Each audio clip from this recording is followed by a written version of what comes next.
New Arts and Media Studios in Milwaukee. I'm Charles Purcell. This is The Log. All right, let's get right into it here. I got a couple of things to say that need to be said about the whole concentration camp in El Salvador, the 238 men wrongfully sent there, and especially the high-profile case of Mr. Abrego Garcia. So let's just get right into this.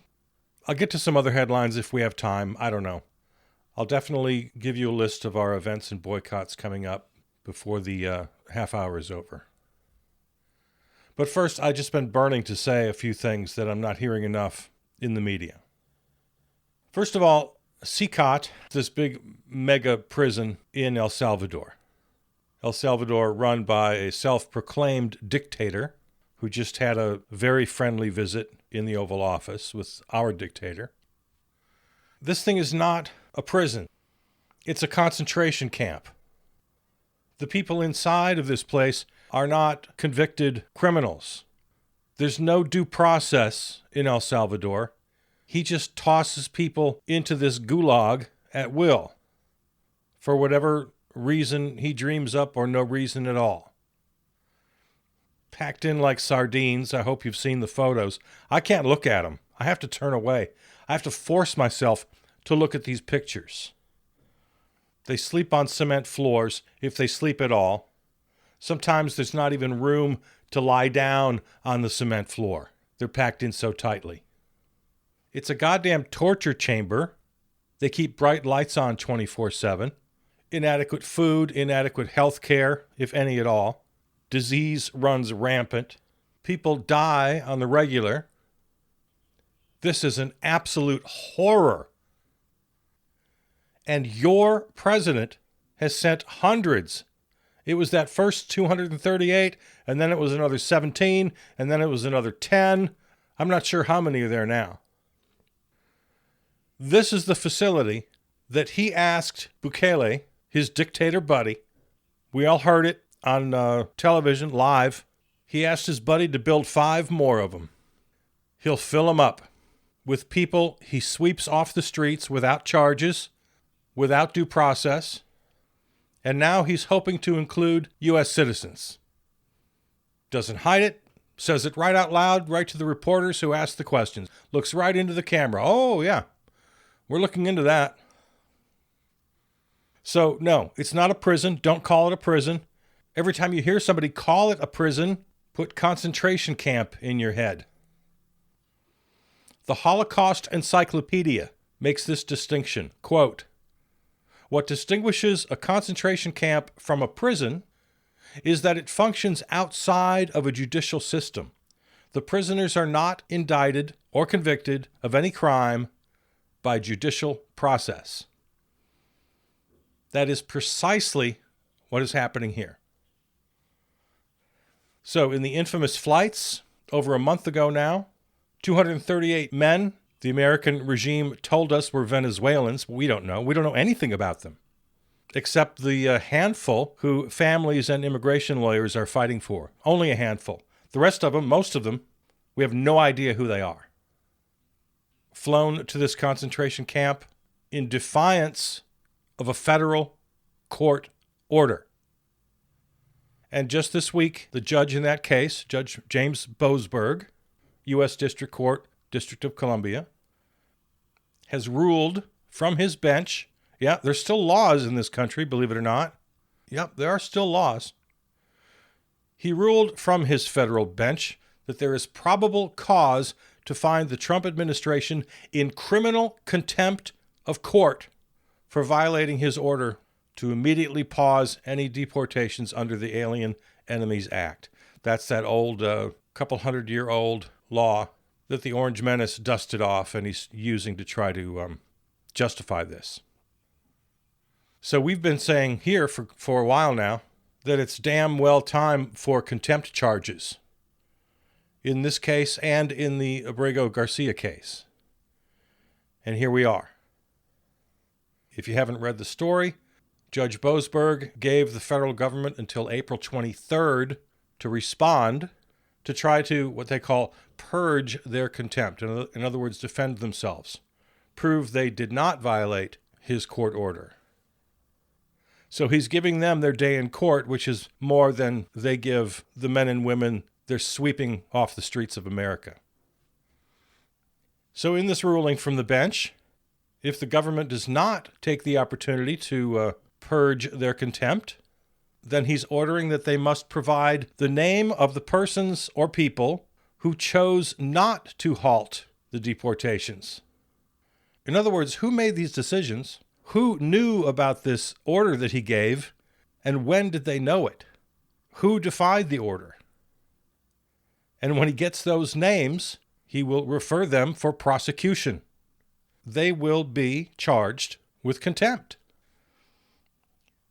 Now, if the regime balks, which they surely will, Boasberg's next plan, it gets complicated when you actually follow the law. It's easy to break the law. You just turn the ignition and fly the plane.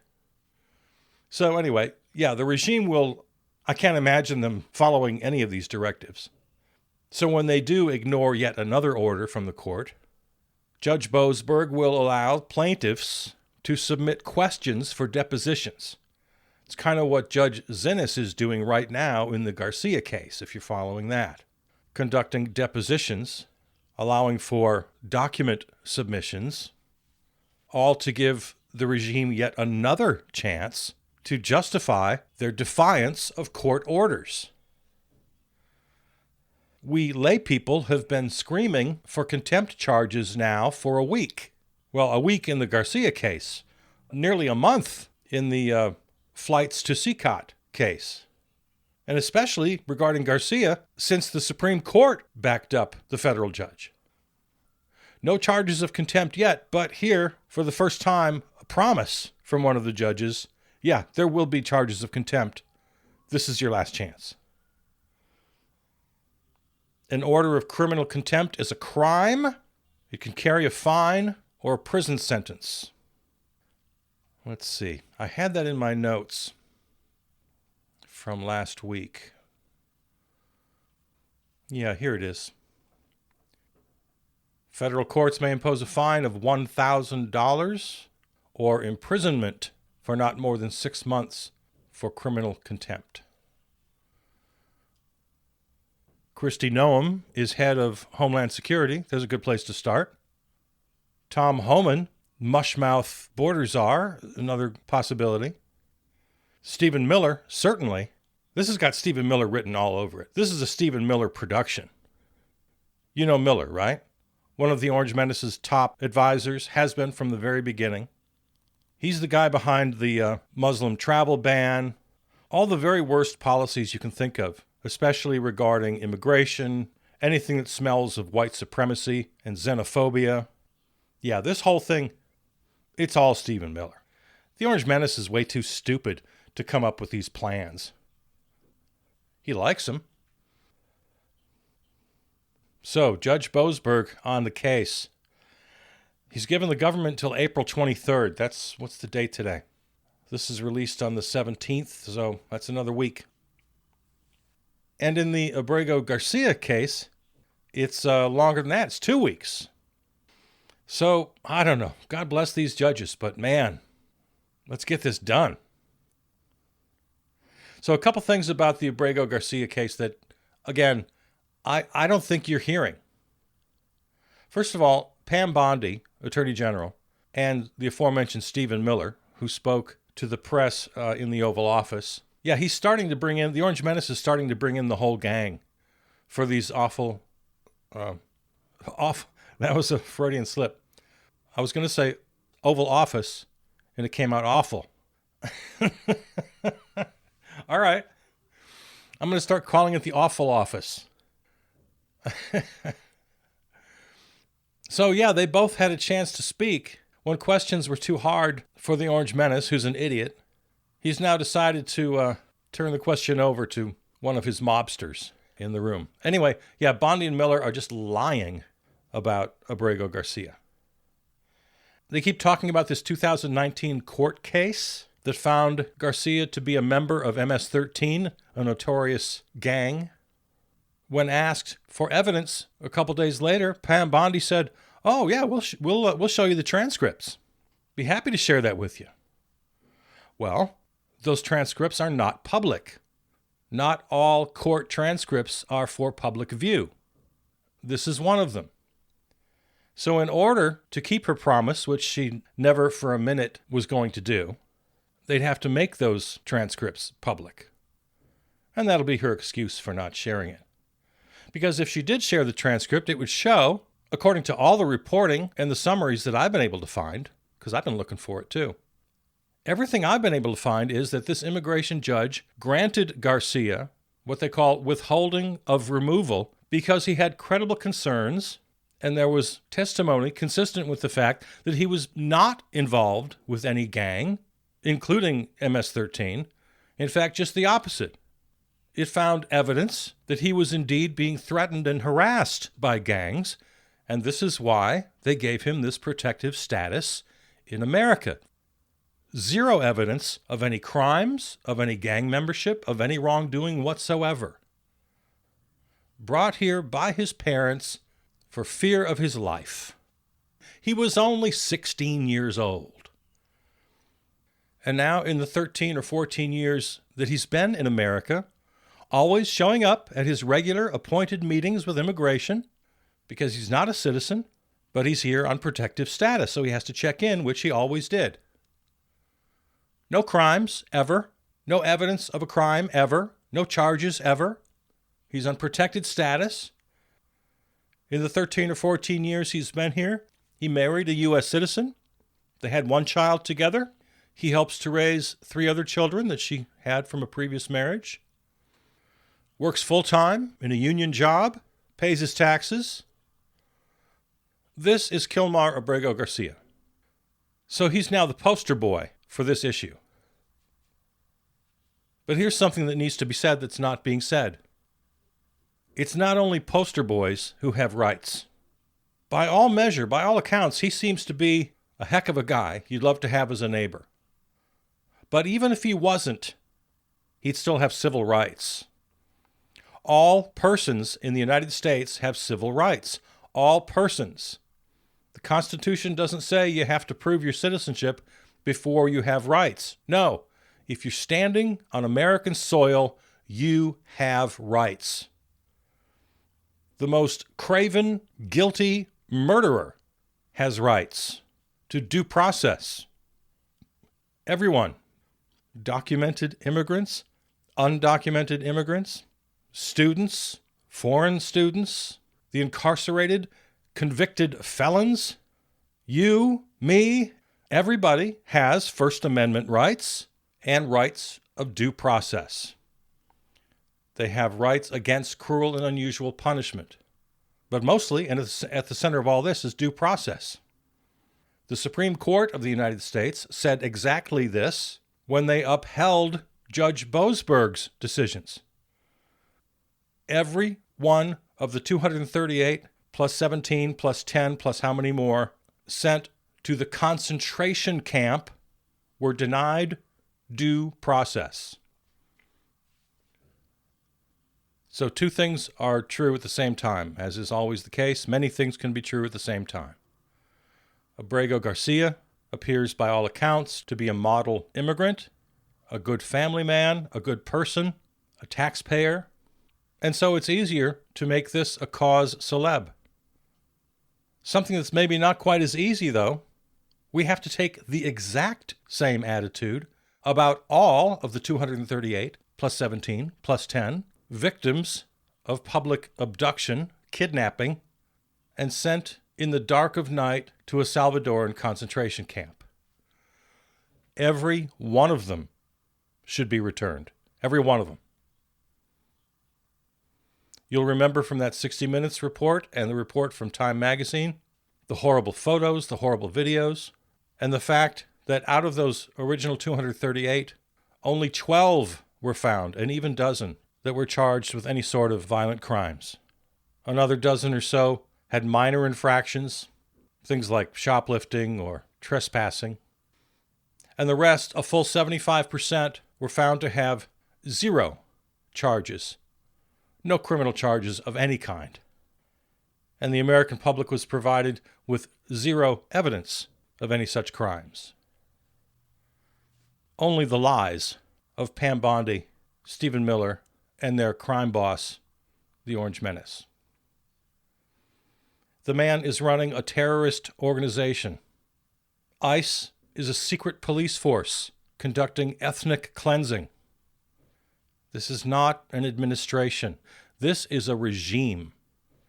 And our country is occupied. Yeah, that's why I've taken over the past weeks here to refer to it always as the regime. That's the only accurate name for it. So, Judge Boasberg, Judge Zinnes, the Supreme Court, they need to start jailing regime lawyers and regime officials for contempt. We often hear the conversation about, what would it take for you to change your mind about the regime? If you voted for him, what's it going to take? Or if you didn't vote for him, what's it going to take for you to hit the streets?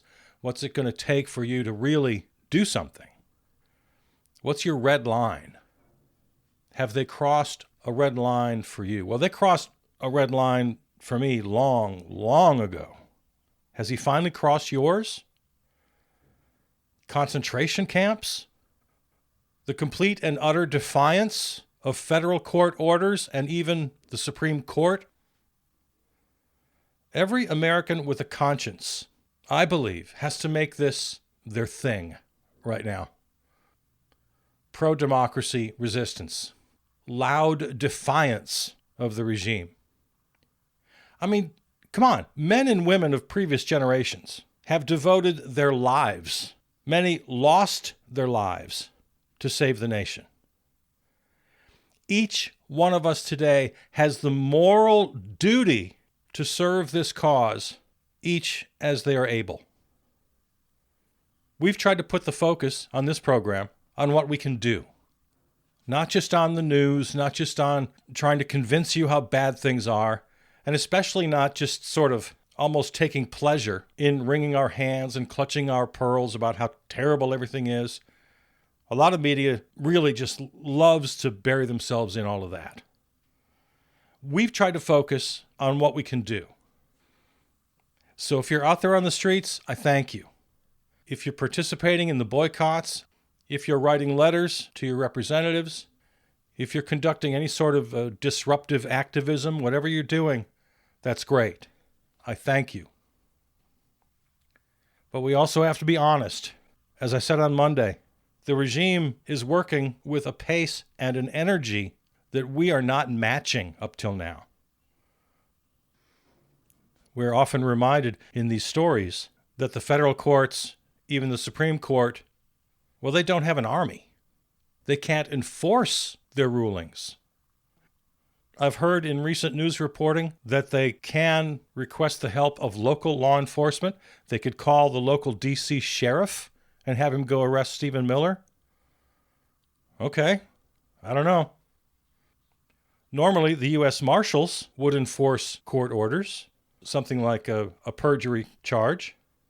But of course, the U.S. Marshals fall under the jurisdiction of Pam Bondi and her Department of Justice, so-called. So it keeps coming back to this. Well, the courts have no army. How do they enforce? We are the court's army. We have to enforce these rulings. How? Well, an uptick of what we've been doing. Instead of filling the streets once every couple of Saturdays, we go out there right now. I mean, shoot, Bernie and AOC had tens of thousands of people in Boise, Idaho on a Monday night. We need 1,000 of those every night. The senator from Maryland, where the family of Abrego Garcia lives, his wife, his children. Chris Van Hollen, Senator Chris Van Hollen is in El Salvador as we speak. We need 99 more senators to go to that length. We need 1,000 more Bernies, 1,000 more AOCs, 1,000 more demonstrations like the one in Boise, Idaho. It wasn't even in Boise. It was in a little suburb. Nampa, I think it's called. If you haven't written a letter, if you haven't written an email, if you haven't made a phone call, do it today, now, right now. And then what else? Well, what hurts the Orange Menace? What hurts the enablers of the regime? Think of it and do it. First of all, ignore all so-called orders, these little threats, these stunts, like Harvard University just did. If you don't know about that story, look it up. Good for them. I've been advocating for boycotts and strikes. Withhold your consumer dollar. Withhold your labor. They need it. They count on it. It's their life's blood to extract from you your money and your labor. Some of these get into a little more long-term, and I've been today talking about immediate short-term emergencies. But thinking mid and long-term, the boycotts and strikes need to be central. Think about how you spend your money. Think about your job. If you're just a cog in this evil machine that filters money from all of us to the top 1%, get out when you can. I'm not asking you to quit tomorrow. I know you have responsibilities, but you better start devising a plan on how you get out of that. And as far as the boycotts go, I've been asking for a while. Start them today and make them permanent. You're not giving up anything you need. If you really need a car, you could put that off for a year, I'll bet. And as I often say, zero judgment. You make your own decision. If you feel like you absolutely need something, I'm not going to judge you. But I am suggesting that all of us close our wallets indefinitely. We'll be better off the junk we buy anyway. Better off economically, better off psychically, emotionally. We've talked at length on this program about mutual aid. Let's get that going. Let's help each other. And here's where things can get really positive also. Calling for boycotts of corporate products. The way I think about that, I'm not thinking that's asking for a sacrifice at all. Instead of laying your $20 down for seeing the next dopey corporate superhero movie, go to the local thrift store, buy a couple of board games, everybody get together, have a game night with your friends. Have a what they call a pantry party. Just see what's in your pantry that you can bring and cook up for a party. Everything you do that costs zero money, if you're doing it with friends and family, I contend will be more satisfying, more exhilarating, more fun than anything you can buy. So let's just make that our lifestyle for the duration until the Orange Menace and his regime have fallen. Again, I don't think I'm asking us to give up anything. I think we'll all gain from the experience. I honestly believe that. Please don't laugh because this is not intended to be funny. I think everybody who can should plant a victory garden. Everybody in the suburbs can do it. Most people in the city can do it. You got a little patch of land. And if you don't have anything, most cities have community gardens. I've got one. I'm looking at it right now, right out my window. Here in Milwaukee, we have community gardens. Every city has community gardens. There are, I've mentioned this before, we have Buy Nothing groups on social media. Join a Buy Nothing group. You need something, you go there, you find it, you go get it. You list things that you're giving away, and it's not trading, it's not bartering. Take what you need, give what you can. And then I love this one. I'm going to recommend a site for you. Open Culture, which is a great resource if you're not familiar with Open Culture. You can download the CIA's Simple Sabotage Field Manual, a timeless guide to subverting any organization with purposeful stupidity. It's a guide to sabotage. Now, this was published way back in 1944, but it's so much fun to read, and there are so many things that are applicable to our situation today. So be a saboteur. There are lots of ways to just muddy up the works. While you're trying to get out of your awful corporate job, there are lots of ways that you can be a saboteur from within. I'll let you look that up and read it. It's fantastic. There have been several articles written about this, and again, Open Culture has the download. So go get it. So I love that idea of being a saboteur. about using we need to use guerrilla tactics that disrupt. As I always say, zero violence, nonviolence, always, always non-violent. And if you're going to technically break a law, that puts you into the realm of civil disobedience. I'm not calling for that. I am telling you, if you decide to engage in civil disobedience, be prepared to get caught and pay the fine or serve the sentence. That's what civil disobedience is.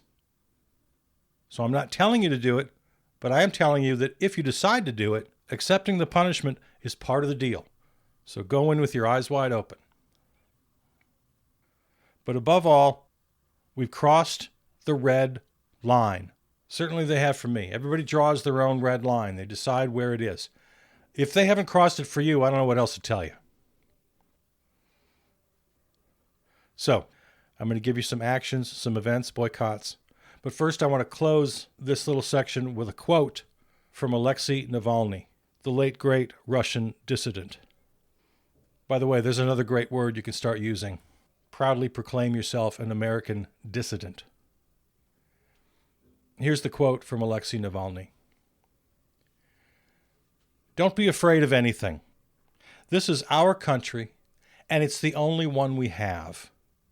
The only thing we should fear is that we will surrender our homeland to be plundered by a gang of liars, thieves, and hypocrites.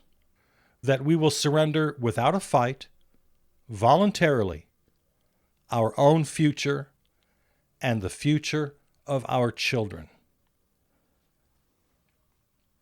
Alexei Navalny. All right, events and boycotts coming up. Friday, April 18th, economic blackout number 2. No economic activity. Buy nothing for 24 hours. April 19th is a very, very big day. The entire coalition is in on this one. National Day of Action. In fact, it's a worldwide day of action. I hope you're affiliated with the group by now. If not, handsoff2025.com, indivisible.org, 5050.1, 5by15.org. There are many others. Worldwide Day of Action, April 19th. Whatever you're doing, I hope it's public. I hope it has some cameras trained on it. I hope we make some news. Earth Day is Tuesday, April 22nd. Make your plans for that. I know we've got a big rally and cleanup here in Milwaukee. And then I'll mention one more. April 25th through May 4th, Secular Week of Action. Look that up. See what's going on in your area. All right, there you go. This can be heard on your favorite podcast platform. Just search for Charles Purcell. Better yet, go to the website, charlespurcell.com. All the episodes are there. Our flagship terrestrial station is River West Radio, riverwestradio.com here in Milwaukee. Follow me on Facebook. Write to me, charlespurcell@gmail.com. Theme song written and performed by Peter Donalds. All right, I love you. See you out there.